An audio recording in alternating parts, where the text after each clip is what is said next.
만취 상태로 충돌 사고를 내고 뺑소니를 친 트럭 운전기사가 사고 현장으로 차를 돌려 되돌아와서 피해 차량을 살피던 상대 운전자를 다시 차로 치어 결국 숨지게 하는 황당한 사고가 났습니다. 심지어 본인 대신 아내가 운전한 것으로 바꿔치기까지 해서 경찰에 자수를 하려고 했던 것으로 드러났습니다. 먼저 당시 사고 상황을 영상을 보면서 설명해 드리겠습니다. 지금 보시는 화면은 도로를 달리던 대형 트럭의 블랙박스 화면입니다. 맞은편에서 중앙선을 넘어서 달려오는 1톤 트럭과 충돌을 하는데요. 화면에는 보이지 않지만 가해 트럭은 현장을 그대로 떠나버렸습니다. 사고가 나자 이 피해 운전자는 밖으로 나와서 이 차량 상태를 살펴보고 있는데요. 그런데 몇 분이 지나지 않아 조금 전에 사고를 냈던 그 트럭이 다시 한번 나타납니다. 그리고 이번에는 차량을 살피려고 밖에 나와 있던 피해 운전자를 치고 그대로 또다시 달아납니다. 피해 운전자는 그 자리에서 숨지고 말았습니다. 자, 그런데 이 사고에서 어이없는 점이 있습니다. 1차 뺑소니를 하고 도망갔던 차량이 왜 다시 현장으로 또 돌아온 겁니까? 예, 이게 이제 지난달 18일에 저녁에 전남 장에서 일어난 거거든요.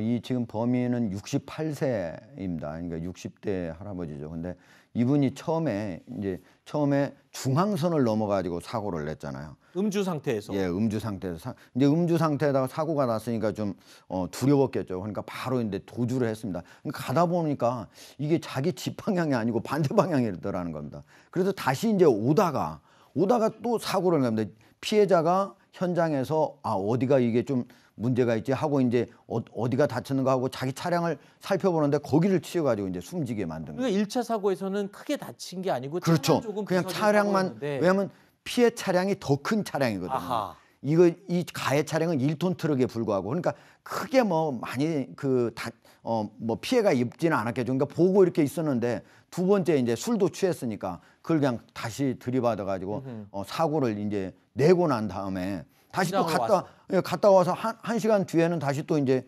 부인하고 같이 왔습니다. 와가지고 또 이제 네. 운전자까지 바꿔치기 하는 그런 상황이었어요. 네. 그러니까 이 뺑소니를 1차로 하고 2차로 다시 사고를 낸 것도 황당한데 이 황당한 건 여기서 끝나지 않습니다. 얼마 지나지 않아서 가해 차량이요. 사고 현장에 세 번째로 또 나타난 겁니다. 나타나서 자수를 하겠다라고 경찰한테 입장을 밝혔는데요.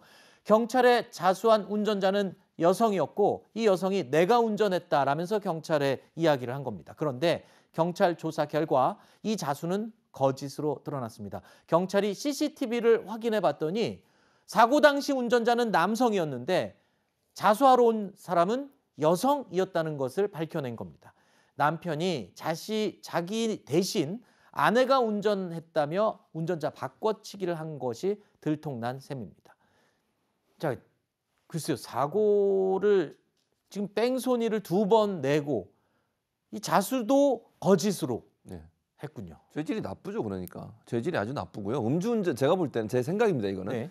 아내한테 저거를 이게 아내가 바꿔치기를 해가지고 본인이 자수하게 만든 게 음주 때문이 아닌가 생각이 들어요. 왜냐하면 이게 만취거든요. 면허 취소 상태의 만취예요.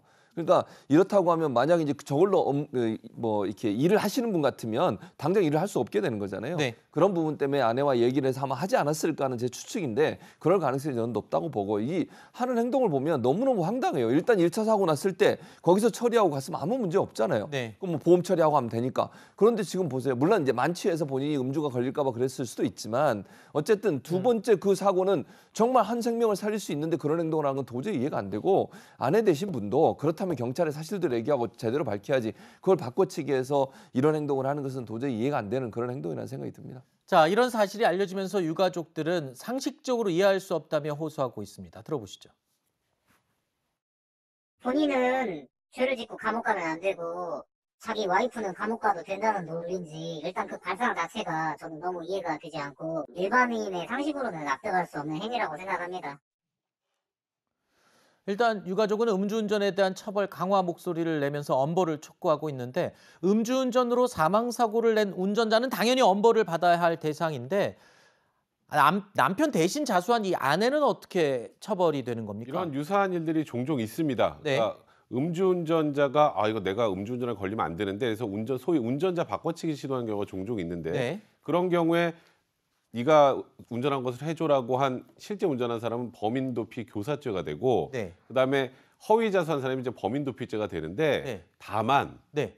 친족 간에는 이 범인도피죄 적용이 안 됩니다. 가족 사이에 그러니까 이런 거죠. 누가 범죄를 저지르고 아들이 범죄를 저지르고 남편이 범죄를 저지르고 왔는데 경찰서에 신고하는 거는 사실 기대하기가 좀 어렵잖아요. 네. 그런 측면으로 친족 간의 특례가 있습니다. 그래서 이 아내 같은 경우에는 처벌이 되지 않는데 이 행동 때문에 이 운전을 했던 이 당사자는 분명히 이거 죄질이 훨씬 더 안 그렇죠. 좋아지잖아요. 네. 그래서 좀 더 중요한 경우입니다.